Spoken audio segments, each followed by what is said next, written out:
worldwide. Every weight class. It's Lewis Heaton, Whiskey Bynum, It's the Boxing Rush Hour Show, hosted by Abraham Gonzalez. You know what you came for? Yes, indeed. This where you come to get your info. Listen up. Other shows throwing the towel. It's the Boxing Rush Hour Show. Let's go. In the ring we throw hands, octagon elbows. Analytical, critical commentary is necessary. A bevy of opinions, we heavy on the winning. This podcast is to break down the pay-per-view. For boxing purists, you'll let this man through. We rise right, surprise sight at the prize fight. Hands taped up and gloves tied tight. Ring the bell, want some, get some. Let the chips pour where they may. Work the George Crumb. All right. Thank you for tuning in to the Boxing Rush Hour Show. I have some exciting news. I'm thrilled to announce my partnership with BetStamp and Sign Up Expert, opening up an incredible opportunity for you to join some of my favorite sports books. With the packed boxing schedule coming up, there's no better time than now to get started. Head over to my dedicated page at signupexpert.com/fightsatw to explore a selection of sports books tailored to your region, each with unique offerings. If you're ready to take your sports betting to the next level and show some love for my brand, I highly recommend signing up for your next sports book through my Sign Up Expert link. You can easily find it in the description below. All right, ladies and gentlemen, thank you for tuning in to the Boxing Rush Hour Show, fightsatw.com, fights around the world. I have a special guest this week. He was a long-time matchmaker over at Golden Boy, executive over there. He's now president of Sheer Sports, unless something has changed in the last couple months. But more importantly, this guy is a grade A guy. And I'll get into it here in a little bit on why I feel that way. But here he is, Mr. Robert Diaz. How you doing, Robert? I'm very pleased and honored to be here. Thank you so much for that introduction. I better follow up hard with that. But thank you, Abraham. I appreciate the time, brother. No, you're welcome. And the reason why I call you a grade A guy is because young Abe coming up underneath Mike Woods in New York fights, still learning the ropes. You gave me the time of day quite a few times and gave me the opportunity to talk to you and discuss some things. And that followed along to my days of Pro Box and Ring and Fanside and all that. So I just want to tell you, I appreciate you just for being a real one. Thank you very much. Look, we all start somewhere. We're not born into a great position or into the top. We all have to start somewhere. And I'll never forget where I started. I'm a fan. First and foremost, I'm a fan. I love boxing. My dad instilled it in me, but I got these opportunities. It helped me grow. There's places and times where I couldn't believe it. You touched on being a matchmaker at Golden Boy, having worked with some of the greatest fighters and working under Oscar for many years and Bernard. That's still, even though it's in the past, it's still sometimes I was very fortunate. And I'll never forget where I came from, and to, no matter who it is, always be able to give back, because that person today that's starting is a Hall of Famer tomorrow. You never know. And, I learned that a lot from some of the fighters that I worked with, Miguel Cotto, just always giving back and giving the young fighters advice and giving you learn from the boxers how to apply it to life in general. And there's bad days, days, good rounds, bad rounds. There's stabbing in the back. There's traiciones from your own team. You see it all the time. You hear about. That's life in general. So you take all that you learn and apply it. And I mean, to be honest, I always hear DM people that I don't even know say, "Hey, I never expect you're gonna get back to me. If it's gonna take me a couple minutes to no problem. It's some advice and this and that, and come back, and what's it going to take? A few minutes of my time, no problem. If it could help somebody else out. So I'm all for that. Thank you. Yeah, no, I appreciate it, man. And look, you touched on it here, but I want to kind of just lightly talk about something. It's been about 2 years since you left Golden Boy, right? About Correct. 2 years. And then you took some time off, came back. you've been advising folks, Sheer Sports, but looking back, more importantly, what you done after everything that happened afterwards. Do you now look back at that and feel like maybe, the space that you were in, you overwhelmed your stay a little bit because there were bigger and better things awaiting you? Or do you think that the time was still right for those things to happen when they happened? I think, I mean, I'm a real believer in God's times are perfect. Los tiempos de Dios son perfectos. I did 15 years at Golden Boy. 14 and a half were amazing. 14 and a half were, I mean, again, dream come true.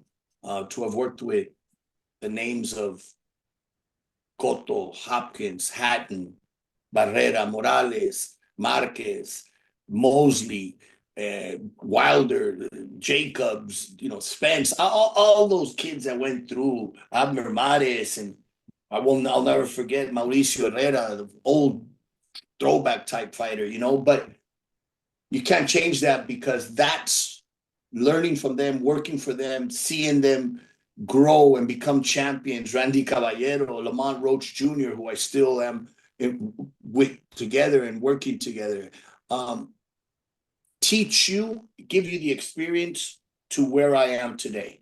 If I wouldn't have gone through those 15 years, rough, good, tough, beautiful, I wouldn't be as valuable as I am with the knowledge to the younger fighters of today. So I think the time was perfect. The time was there. I did take some time off because something the listeners, the fans need to know is there's no glory. There's no glory in matchmaking. And it's not that a matchmaker, and you could talk to all the matchmakers out there, the real matchmakers are not looking for glory. They love what they do. It's a special, small breed because not everybody can do it. It seems easy because as a fan, it's very simple to say, oh my God, this is a no-brainer. This guy should fight that guy. It's the best fight out there. Knowing how to present it to the manager, to the trainer, to the father, to the wife, to the husband, there's an art behind it. But once you get it done, you sit back and enjoy it. But there's no glory to it because if something goes wrong, fighter A that's supposed to win loses, matchmaker's fault, trainer's fault, conditioning's fault. It's not the fighter's fault because he was out late or didn't do the running, but it's the matchmaker's fault. And when they win, of course, they're the ones stepping in the ring. They're the ones putting up their lives. Everybody else gets, the trainer, the manager gets all the glory and everything. But that's when you personally know, or another matchmaker knows and comes over and says, hey, props to you. That's where the fulfill, or you hear the fans leaving the arena saying, man, what a great fight. That's the fulfillment right there. Or you see your kid that you grabbed from, you met at 4 rounds when they raise his hand and say, and you, world champion, your job seems fulfilled. That chapter is closed. So after a few months, well, the first few months was like, all right, I'm off on vacation, man. It's been 15 years. I'm off to go enjoy life right now. After a few months of enjoying and traveling and doing a lot more with the family, because you are away from the family a lot, then it's like, now what? Now what? There was a void there. There was that space of like, okay, now what am I going to do, Roberto? What's, I love boxing. I'm definitely going to stick in boxing. There was a lot of messages. There was a lot of calls, media. What's going on? What happened? Obviously, some wanted to get the scoop and write stories and add clicks and like, no. Let me see. What do I want to do? There was opportunities from small promoters to big promoters, and it lingered in my mind a little bit of saying, okay, continue where you left off. But then I guess the old age, the a little bit more wiser and everything, I said, do I really want to continue? And there was with a promoter that, at the time of Golden Boy's peak, HBO, we had dates with Televisa, we had dates with Telemundo, we had dates with Fox, we had dates. I mean, there was so many. People don't understand. To do one show a month is crazy. One show a month is crazy because as soon as this show's over, you already need to be promoting that next show a couple weeks even before this one's over and getting ready to get on the road again. So, but we had times where we had 3 shows in one weekend and we had to split up but to do 3 shows in one weekend, regardless that I'm working one, there's still probably about 25 fights, 50 fighters that have to be put together over a period of time. So at the beginning, it was new, it was learning, it was great. There was stress, of course, but that's what you signed up for.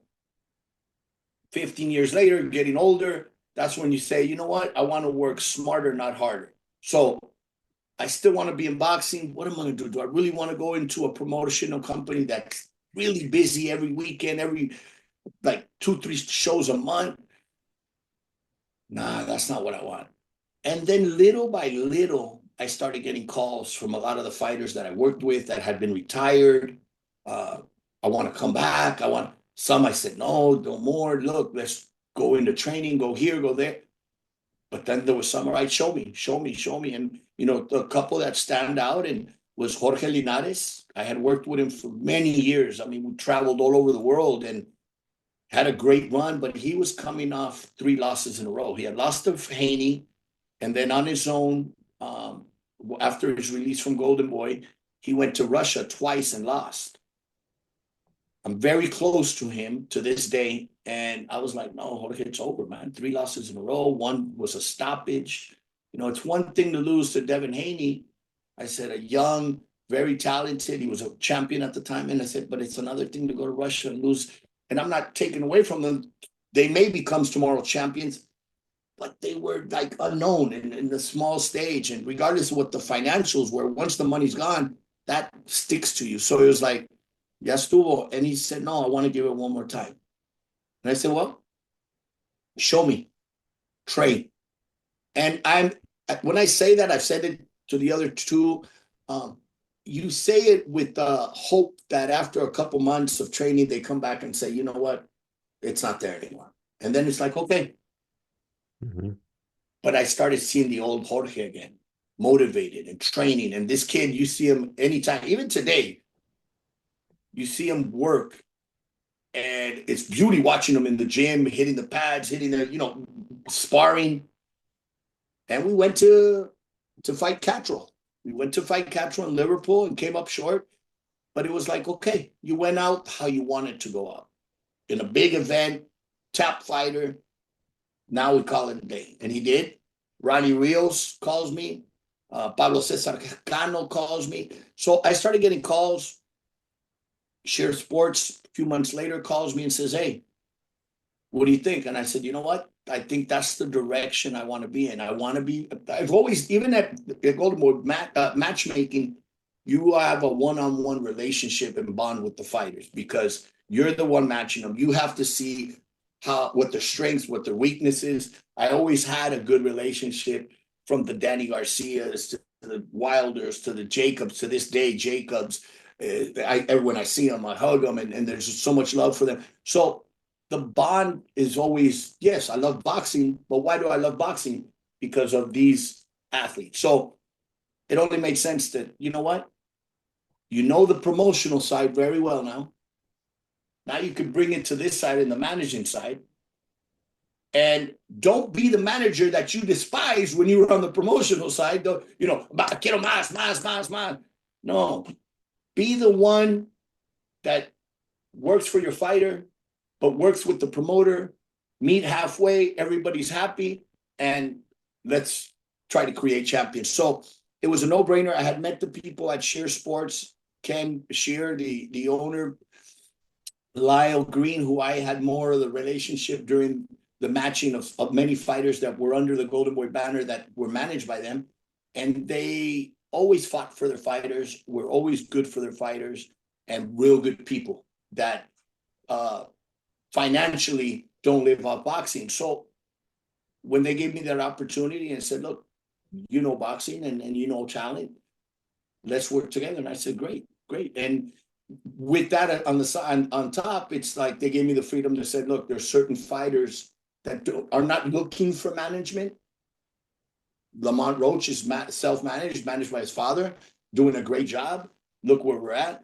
But that I can be a part of the team and advise. And here we are, a couple weeks away, less than a couple weeks away from the biggest fight of his career and a great opportunity. So I've been very fortunate. Again,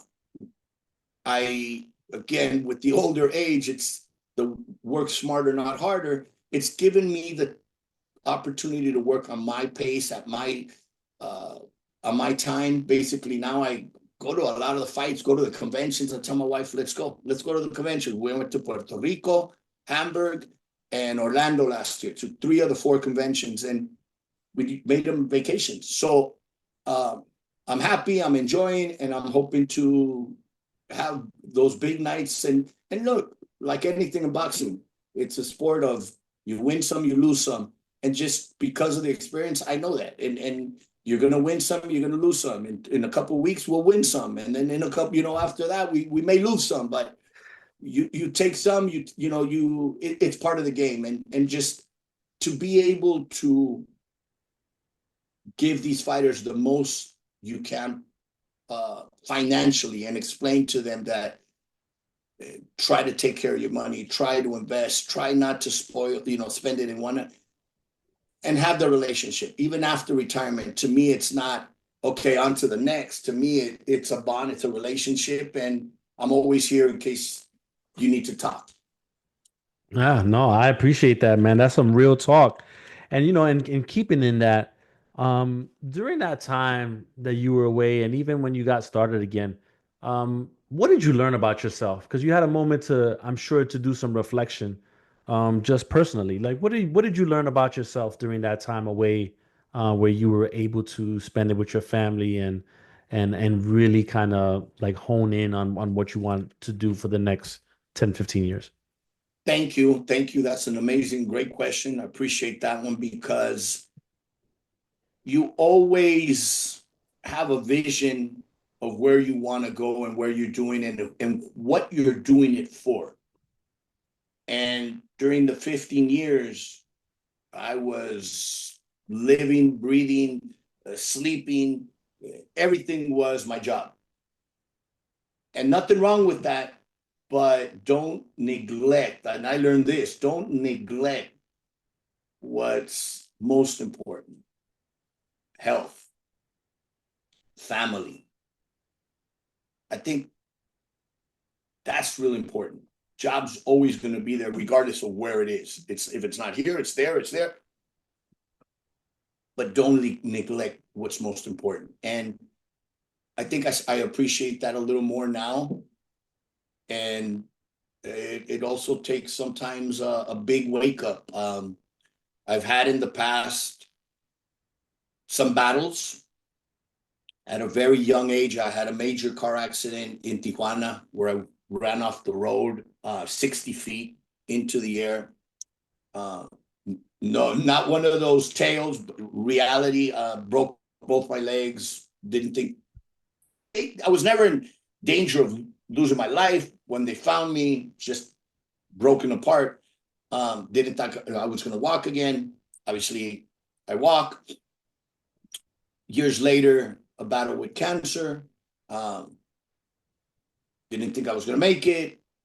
Got through. And then in 23, just when you think, and I guess it goes back to, you hear these stories of the firemen and the policeman and anybody who retires after 30 years in work, then they go retire and they're fishing, enjoying life now, and boom, they have a heart attack. And you can never understand it. Like, what the heck? Why? Now that they were enjoying life, so you work all your life to retire, to now go and fish and hunt and travel the 7 seas and to have a heart attack and die. I mean, it makes no sense, right? But I guess when it happened to me, where I was like, wow, I'm not stressful. I'm giving myself more time. I'm eating healthy. Shit, I was in Miami riding a bike a couple days before in the sun, just like on vacation. And it's like, and it happens right when you feel the healthiest. I guess the adrenaline keeps you going and doesn't give you time to like shut down. And once you don't have that adrenaline at that point pace, your body's so used to it that it now figures, I can breathe, and boom, it hits you. So that reality was like, okay, why am I getting so many chances? You know, you hear this person or that person, and I had what is called a widowmaker. And shit, when the name tells you right there, when the doctor came and said, you know, how you feeling? And they had already did their procedure, and I was in my room. How do you feel? And I said, I don't feel anything. I mean, what I felt earlier, it's gone now. He goes, okay, well, just to let you know, you had a massive heart attack. We call it the widowmaker. And obviously the name says it all. And I said, okay. He said, you know, I looked it up, Googled it up, a very small percentage, make it through. I was very fortunate, but then I started thinking, why? Why the car accident? Why the cancer? Why you can go before the car accident, the streets in San Francisco, growing up in a gang infested surrounding. Why am I so fortunate?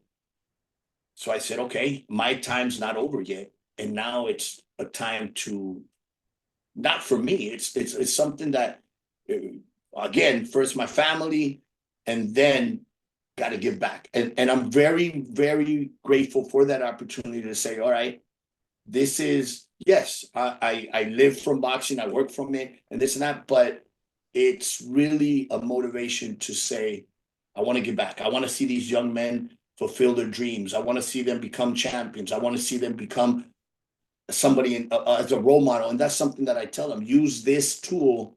You know, Joel Riarte, a young man that we signed at Sheer Sports, who's making a lot of raids, opened up his gym, is already doing a foundation, is already, and this kid's 21 years old and doing so much more for his community and for his people and making a difference.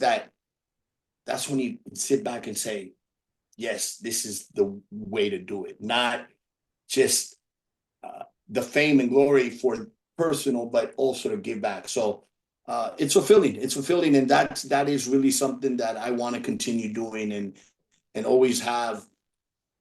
You know, I talk to Jason Quigley a lot, and I tell him, you, and he's part of Sheer Sports. And he was a fighter for Sheer Sports, Golden Boy fighter, and now works with Sheer Sports in the management. And I tell him, you could be the older brother for a lot of these young men because you stepped in the ring.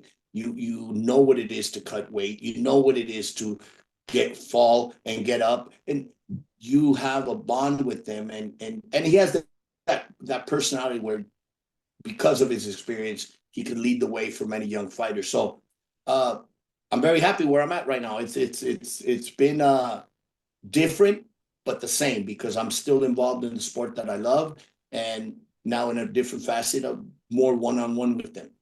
Yeah, and speaking of one-on-one, and you touched on it, and I'm gonna get back to Joel here in a second because I want to talk more about him.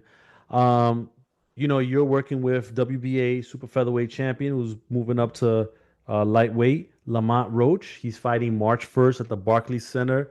It's gonna be on PPV.com and Prime Video pay-per-view as well. Before we even get to talking about that, I just have one very important question for you. How deep in your closet did you have to dig to get the heavy clothing out to go to New York next week? You know, in Southern California, we're so spoiled, but it's always handy because we're traveling. So I was in Hamburg in December. So this room right here is a bedroom, but it's turned into an office. But in the closet here, it's all the heavy coats and everything. So it's always within a hand, you know, an arm away to pull it. But I still haven't packed, but I will be doing that. I saw last weekend at the top ranked card, I saw good friend Salvador Rodriguez outside doing the report heavy, and I'm like, oh man, it's cold. I talked to Lamont earlier, senior, and I said, hey, you back home? Yeah, it's cold, huh? He said, yeah, it's cold because they did camp in Florida, and I'm like, okay, I'm preparing myself because I don't mind the heat. I mean, that's why I spend half the year in Florida.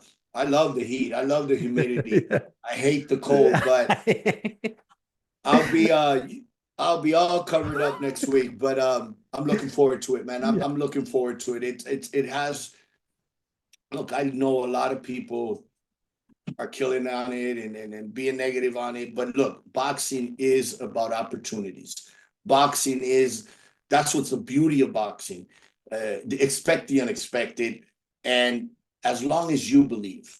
And I've known Lamont since early on his pro debut. And this is a young man who's worked really hard, hasn't been given anything, never turned down fights, fought all the different styles, had the defeat, which I'll tell you when I really learned his character. We were in Puerto Rico, and he was fighting Orlandito Cruz. He drops Orlandito. They don't call it a knockdown, a mistake. Later, we saw the video, and it was a clear knockdown. But at the end of the night, he won the fight. But the outcome, the judges called it a draw. Yeah, I could see you being upset because you know you won the fight and the draw doesn't look good on the record. But I remember walking into the dressing room after the fight and seeing him not upset, but so like, I mean, there was tears in his eyes of how, it bothered him. And that's when I knew, oh man, he's taking it really hard. And obviously we talked, we consolidated him, give him some advice, everything. But I said, look, we'll do it again. Don't worry. We'll get the rematch and you'll make it good. But I saw how much of a competitor he is. Now, add experience, becoming a world champion, more of that. Once you win a world title, you get it to another level because now you feel like a world champion. Now you train like a world champion. And knowing each other, the rivalry between how close they are, the area, I see his belief. And now when you have a fighter that's not just going for the opportunity, going for the payday, look, that's all great, and you have to. That's how you take care of your family. But when you believe and it's really there, that's a dangerous fighter. And Lamont has the talent. Lamont believes. Lamont has the experience now. He's tasted defeat. He's tasted victory at the high level. It's going to be a fight. It's going to be a fight. They know each other. I don't doubt. I don't blame all those. No, but Tank is a beast. To me, Tank is a mini Mike Tyson. Mike Tyson was a beast, but Mike Tyson had to share the ring with Buster Douglas and Evander Holyfield that believed, and that's the difference. Come March 1st. Look, I'm not saying, go put the house. No, but don't knock it till you try it. After the fight, talk to me. This is a fight. And most importantly, Tank and his team know it. The fans don't have to know it, but Tank and his team know it. So it's going to be a hell of a fight. And that I can assure the fans. It's going to be a hell of a fight.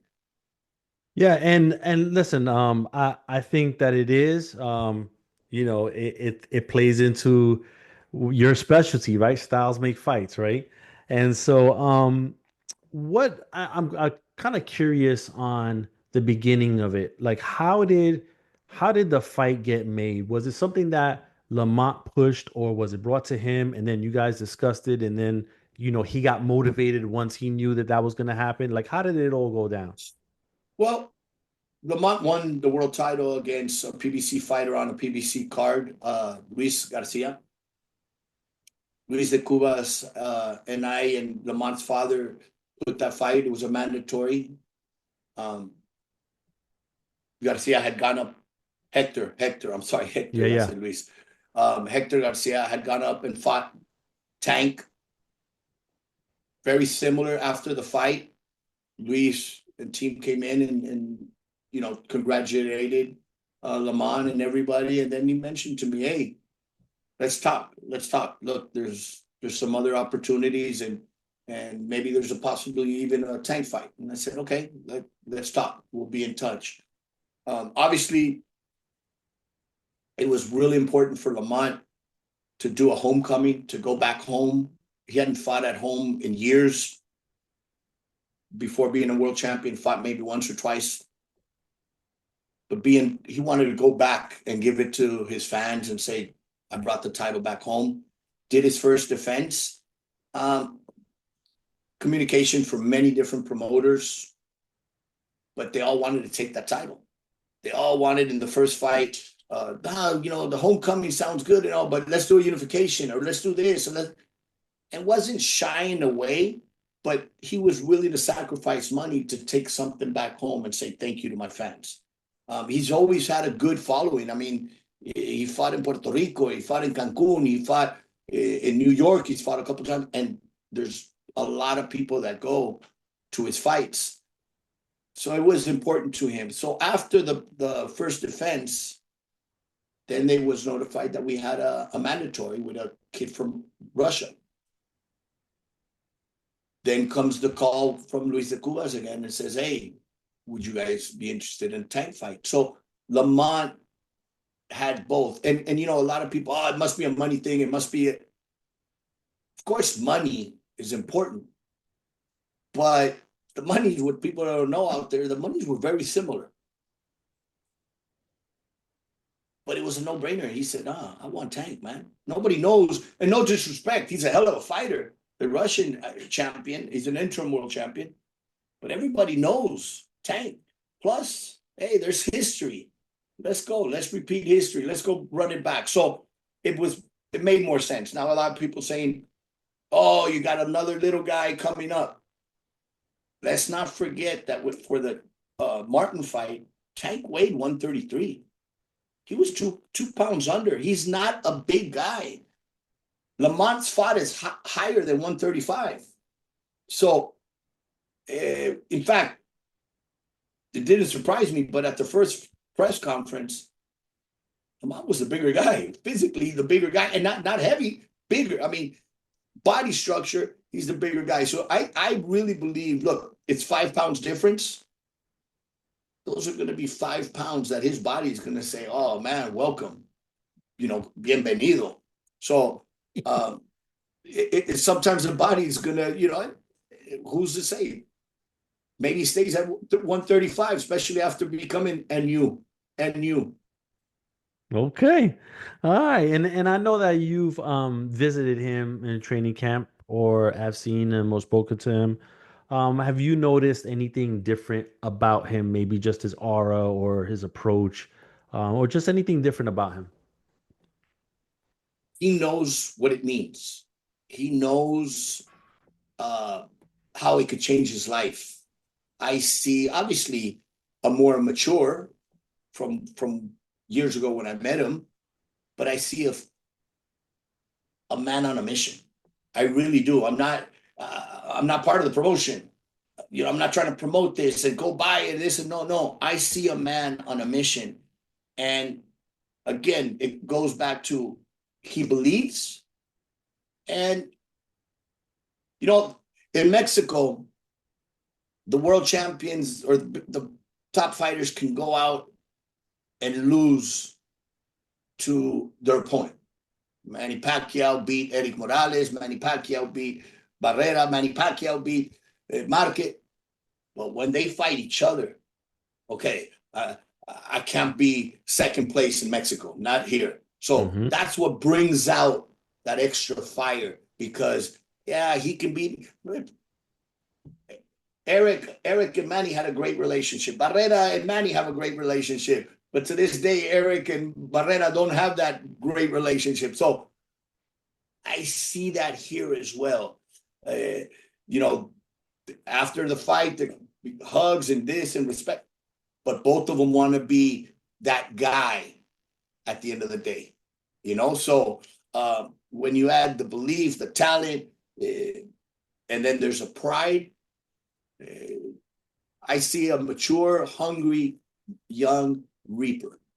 Yeah, and for people that don't understand, because I've lived there for some years as well. The DMV area, the DC, Maryland, Virginia area, like there is like no kidding rivalries within that piece of map there of the US. Like it gets really serious in there. And I mean, you've seen it with the Russells and Javonta and and so it's a serious thing and it's territorial and I can see what you're saying, I know that to be true and know that you're not just saying it just to say it because I've lived there and I know that it can be very territorial over there.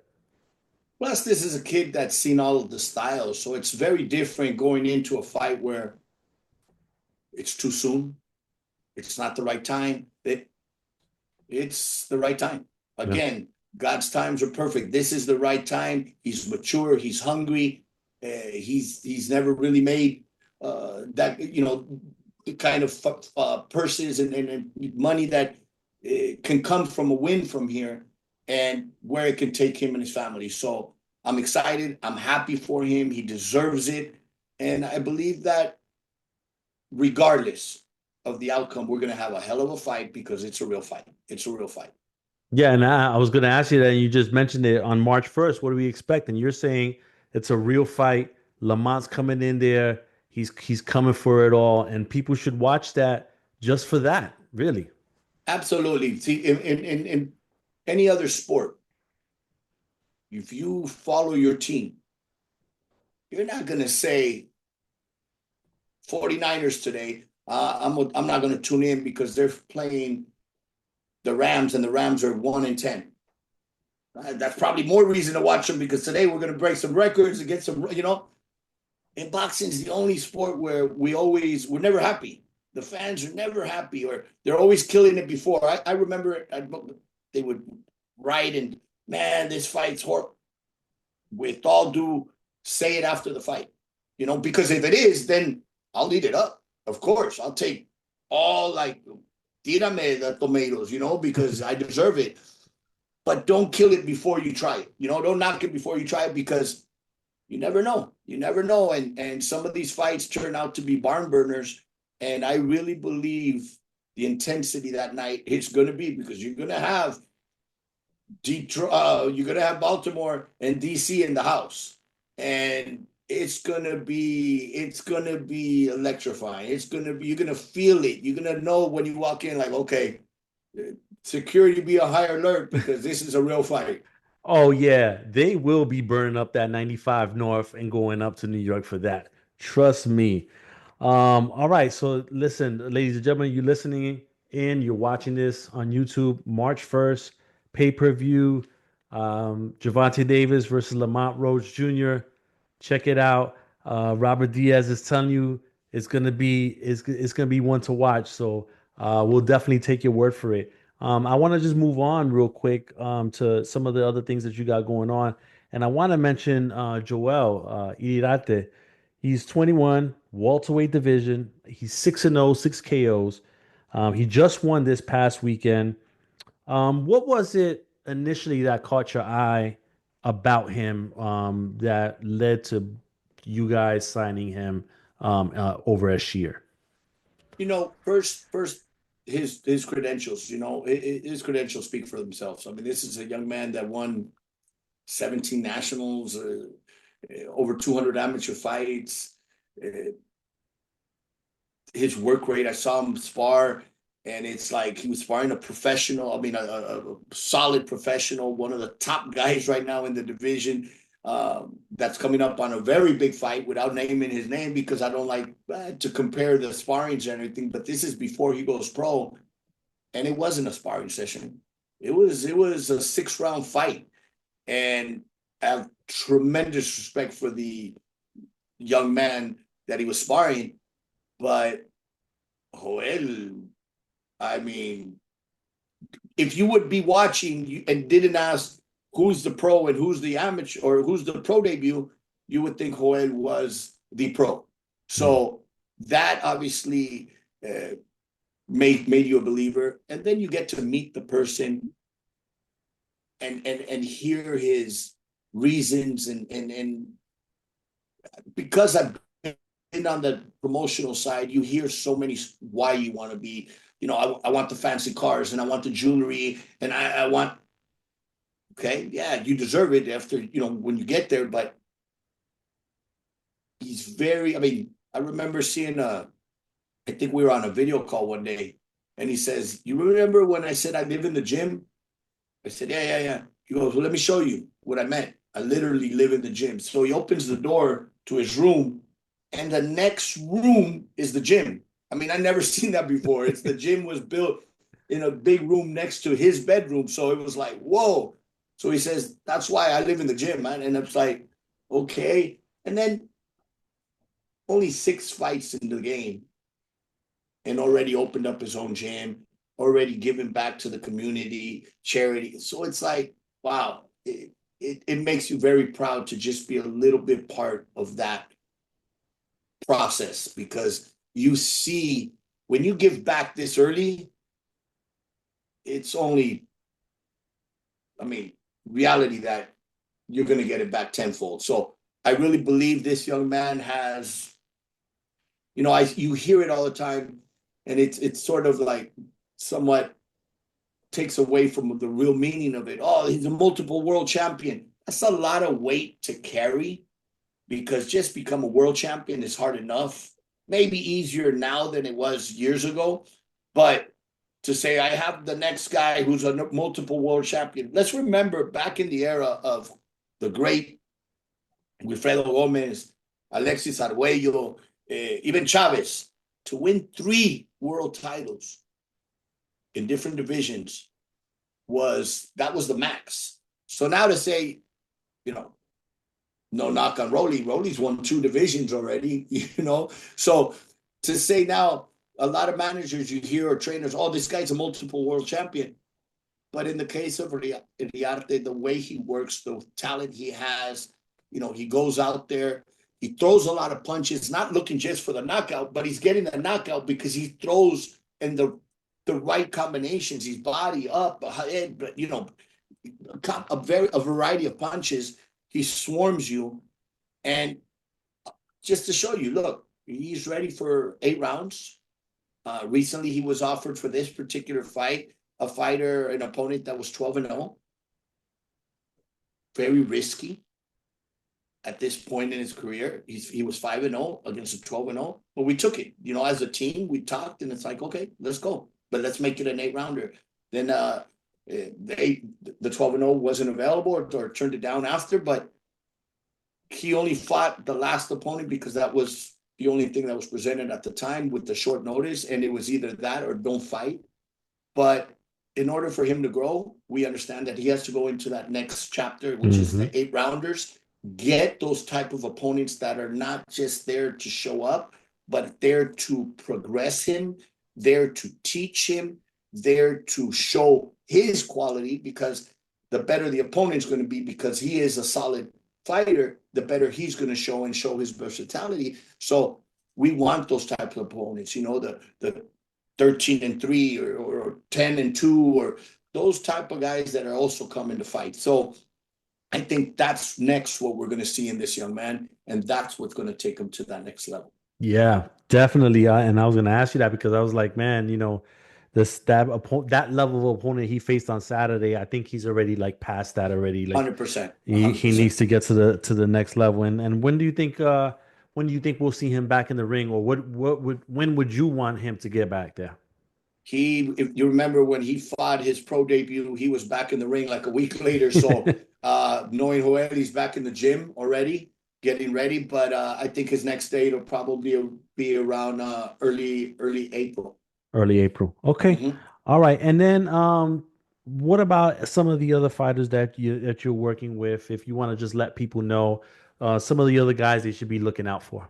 Sure. We signed 2 brothers from Texas, from the Valley, the Boca Negra brothers. I'm really, really happy with that signing. Great, hardworking kids. They recently fought a couple weeks ago in San Diego. They're trained and run by Eddie Reynoso under Sheer Sports, and it's Xavier, who's 7-0, and Ray Bocanegra, who's 2-0. Very hardworking, very young, but you see, even talking to Eddie, he tells me, man, they're like sponges. They learn quick. They're quiet. They work hard. Very powerful. They're going places. And with Eddie's guidance, I have all the confidence in the world. I have a young lady, former interim world champion, knocking on the door for a mandatory position or fight the winner of the next world title fight between the champion and her mandatory, and that's Adelaida La Cobra Ruiz. She's known very well in the area of LA. This is a girl a lady that I am very proud when I heard her story. Tremendous amateur.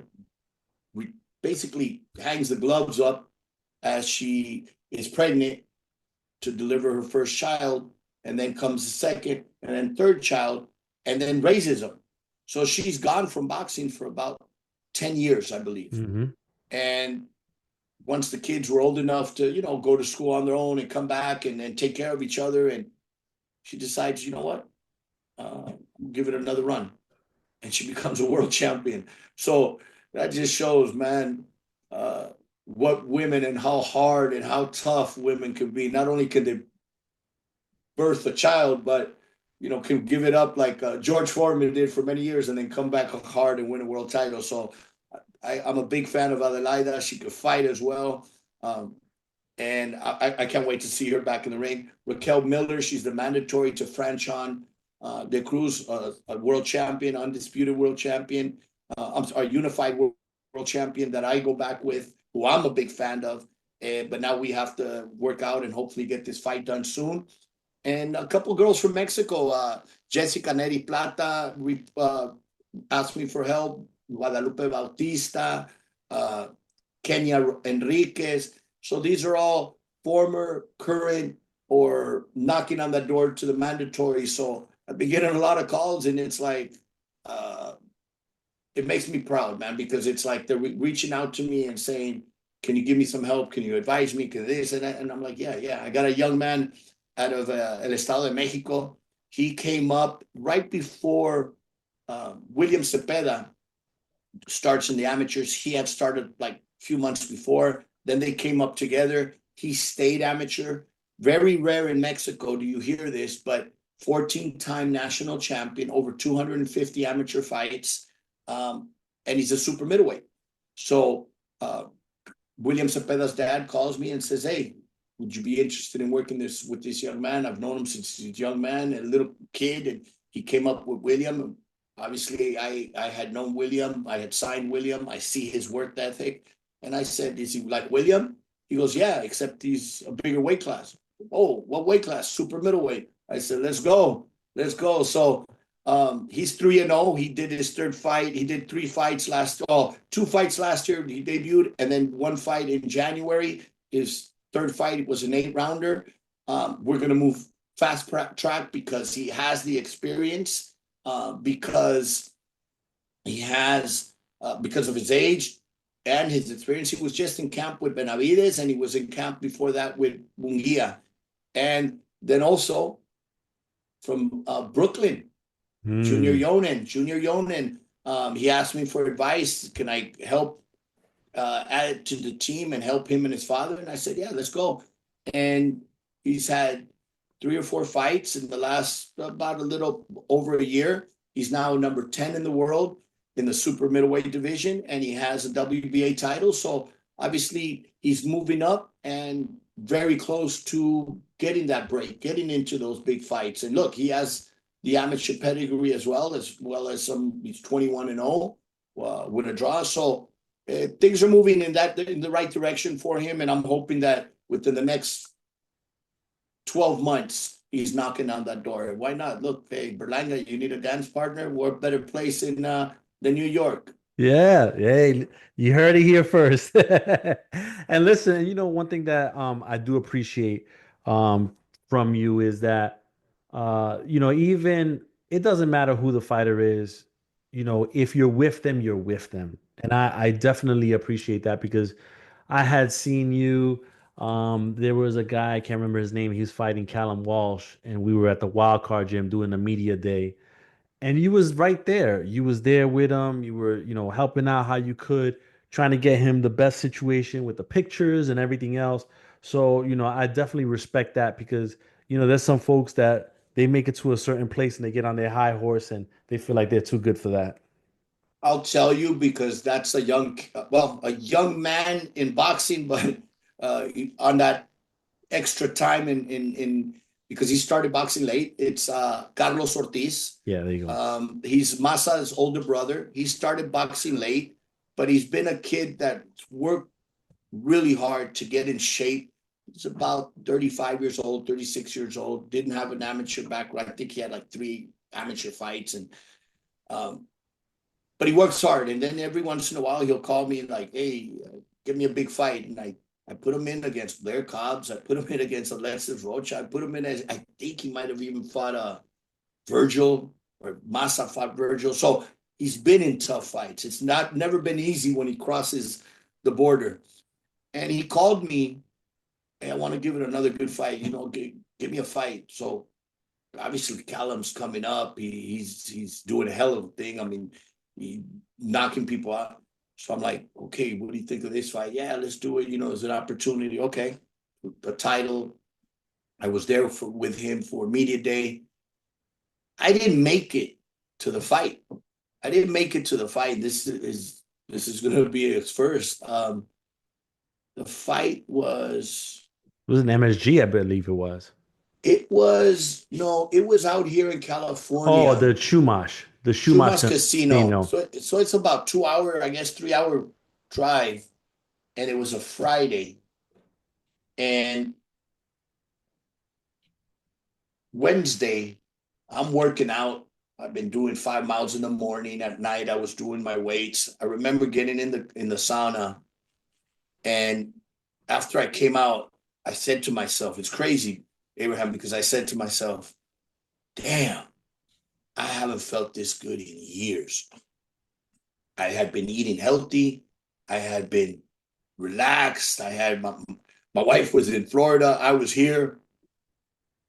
No stress. I wasn't going out. It just almost like in camp mode. And the next morning was going to be the weigh-in day.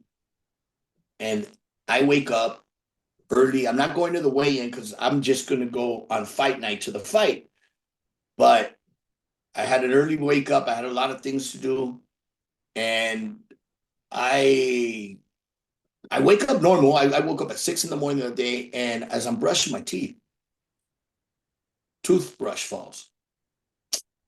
And again, last night, I've never felt this good. I should have been doing this for years. I felt, man, I felt strong. I felt good. I felt healthy. And I'm like, that's weird. I sit on the edge of the bed. I call my wife. I'm like, hey, my hand. She goes, oh, maybe you slept on it. It's numb. And within seconds, Abraham, I'm like stuttering. And I'm like, oh, man.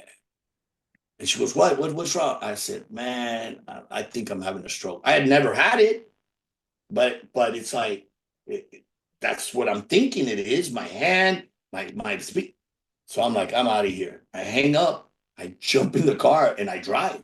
That was my first instinct because nobody's here. And I'm like, I'm not gonna call 911. What if it takes too long? I don't know. I jump in the car, get to the hospital. They run tests, they do everything. They let me out the next day, but it's now like what happened? Yeah, they said, hey, it's not a stroke, but you had like a little blockage and this and that. So, relax. I'm like, dude, I was working out. I was doing 5 miles a day. I was eating healthy. What happened? So it's like your body's not used to healthy living. It's like go back to the burritos and the tacos and the micheladas, man. So it's like, it's like, what the heck? So that's the only reason I didn't make the fight. In fact, there was an issue at the weigh-in There was an issue at the weigh-in, and I'm in the hospital, and I'm getting called. Hey, we need another backup. They told me I needed to have 2 pairs of the gloves because it was a title. And I'm texting because it's like I don't want to get on the phone and talk. I'm in the hospital, and I'm like, no, no, no. Tell him Tom Loeffler knows. Tom told me just 1 pair is enough. It's not a world title, it's a regional title. Well, the commission is the commission that. So I had to call the store, have somebody pick them up. They sent them over. But had I not done that, and in that moment, shut off the phone. You're in the hospital, right? But wait a minute, I got to make sure that shit is handled over there because they're going to make him use other gloves. And that takes away his edge Uh-huh. where he thinks, oh man, and then I don't want it to come back and say, well, I lost because I didn't have my gloves, my Reyes gloves or something. So, you already have a young bull in front of you. You need as much as ammunition, whether it's just here to believe. Goes back to, I believe I can do it. Yeah. Yeah. All right. And listen, I just like lastly, and I was going to ask you something at the end here. But what are some of your personal goals for this year? Um, to see another New Year's, that's one of the top ones now. Now every day is like, okay, it's a blessing. Now, see, when you're young, you don't think about, oh yeah, what can happen? You just, oh, you take it for granted. As you get older and you go through these episodes that you're like, okay, I got another one, another one. A family member of mine tells me, man, you're a cat. You have so many lives, and it's like, okay, I don't want to find out if I have 9. Just let's keep it at this now. No more of these scares or these rounds. But I'd love to see some of these girls that work so hard and are underpaid in boxing. Um, and I'm not saying to overnight say okay they deserve the millions and stuff like that, but to see Adelaida become a world champion again, Neri Plata to become a world champion again, Kenya Enriquez to get her opportunity and become a world champion, um, that would be fulfilling. I mean, obviously, Junior Rionen to get his big opportunity, the big fight to show to the world just who he is, and to see these young prospects. I mean, we just signed at Sheer Sports Federico Pacheco, a Mexican heavyweight, and not only a Mexican heavyweight, a big Mexican heavyweight. So he's very young, the brother of Diego Pacheco. I think it's going to be so exciting because look, reality is, yes, Mexicans are getting bigger and bigger and bigger. Look at Zurdo, Munguia, Canelo fighting in a bigger weight, but historically, we've never seen anything south of the middleweights, and to see a young man with the drive that Federico has, that's what I love about boxing. When you have a young man that is at the beginning, and I say he's at the beginning because he has 7 fights. If 3 or 4 or 5 years from now, see him as one of the top guys in the division, that's when you sit back and say, hey, job well done, because you see the transformation.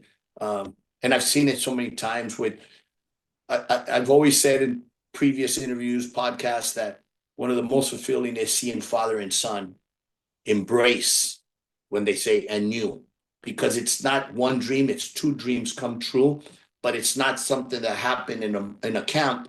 It's something that happened when father and son put on that first pair of gloves, and he would, come on, Eagle, come on, when he was 2, 3 years old. And that dream has carried around all these years, but you have part of that at the end where it's, and you. Happened to me in Monaco with Randy Caballero, in Vegas with Lamont, Danny Garcia and his dad. I mean, I've seen it so many times, and I think that's what's been like those most cherished moments when you see that father and son combination. And in a couple weeks, we'll relive that one more time. Okay. All right. And lastly, this is kind of recent news, but looks like Floyd Schofield had to pull out of the Shakur fight. because of an illness. I guess the commission made the call. A scenario like that, and you're dealing with a Shakur Stevenson, world champion, everything else. It's Tuesday before the fight. Um, as a matchmaker, like what do you do at that instance? Like what, like you're scrambling around trying to salvage the fight, or even like from your experience at this point of the week, is it even worth trying to go down that road because there's risk on Shakur's end as well, taking a last minute opponent? Yes, all hands on deck. It's happened. It's part of boxing. It's unfortunate on the side of Shakur that's been ready, getting training, prepared. Same thing for Schofield. He didn't do a camp just to say, I'm going to pull out, or fly out there and say, I'm going to pull out. So, you know, you got to find out more into it, what happened. Um, it is from one part of the world to another, time it, climate, time, food. There's a lot of different things, but again, experience once you've been out there and bring your, and I'm not saying it was food or anything, but bring your own food, bring your own water bath. I mean, you never know where you're going, so bring what you're used to. Again, I don't know all the circumstances, just what I read that it's off, but now it's fix. Shakur is ready to fight. And I don't know him personally. I'm just, the mentality of a fighter is, I don't care who it is, just give me a replacement, because I didn't just spend 2 months in camp or whatever it was getting ready. I'm ready to fight. So now the promotion is running around, making calls, seeing what they can. Obviously, you have a lot of obstacles. It's not just repairing a fight, but if you're going to make it a title defense, it has to be somebody in the ranking. Now, if it's somebody in the ranking, most of the time has a promoter. Is that promoter willing to work, or is it going to be difficult, or is the manager or the father or somebody? I've had it done. It's happened in 2 occasions where I mean, the right here is one. Eric Morales was going to fight Lucas Matisse, and Lucas Matisse gets sick. Pablo Cesar Cano had just fought a couple weeks before in Mexico, and he was going to attend his first fight in the US to go as a fan and watch the fight. I call management and say, hey, got an emergency, got an opportunity. I had signed Cano. I was very close to the trainer who had been Barrera's trainer, Rudy Perez. And I said to the manager, will he fight Morales? It's almost like, will you fight Shakur? You're going to the highest level. And the first reaction, no, you're crazy. You know what? Talk to the father. Father said, no, you're crazy. You know, go to the trainer. He knows Morales better than anybody. He faced him 3 times with Barrera. No, you're crazy. And then my last shot was like, well, can you please ask the fighter? He's the one stepping in the ring. And Cano said, hell yes, I'll take that fight. Obviously, it got Cano known to the rest of the world that day. I remember going to Rudy and telling him stop the fight at the end of the 10th round. Cano had showed who he was, but he was badly cut and started at that point just getting beat up. And then Jojo Diaz, the day of, it was a big fight. It must have been a Canelo fight. Jojo Diaz was on the undercard. And the day of the arrivals, which is a Tuesday, his opponent doesn't show up. And that drew suspicion. Okay, where's the opponent? Is he here? Oh, yeah, he's at the gym training. And then I get a call from somebody at the gym, not from his team, saying, hey, bro, this guy is heavy. And then little by little, he hurt his back, is what I got back told. And he's pulling out of the fight. So now it's Tuesday night or Wednesday morning, and the fight Saturday. It's a pay-per-view card. And I had to make some calls, and we brought in, we were able to find an opponent. But right now, the difficulty is going to be fighting. If it's a world title fight, they got to find somebody that's in the ranking. Unless there's a special permit to, if it's somebody right below the ranking because of the situation, or do they turn it into a 10-round fight and get anybody just to fill in the spot so Shakur could fight? But I know for a fact that all hands are on deck. There's calls everywhere. Most likely, if I had to bet, it's going to be somebody closer to the time zone in the UK closer flight, less, and plus Matchroom's in charge of that fight. So with their connections in the UK, they could probably find an opponent. But the matchmaking is important right now because it's just, if it's not a big fight, don't take a big risk. Just get them active, keep them active, get the win, and move on to the next fight. Got you. Got you. Hey, listen, Robert, that's about it. I took a lot of your time and I do appreciate it.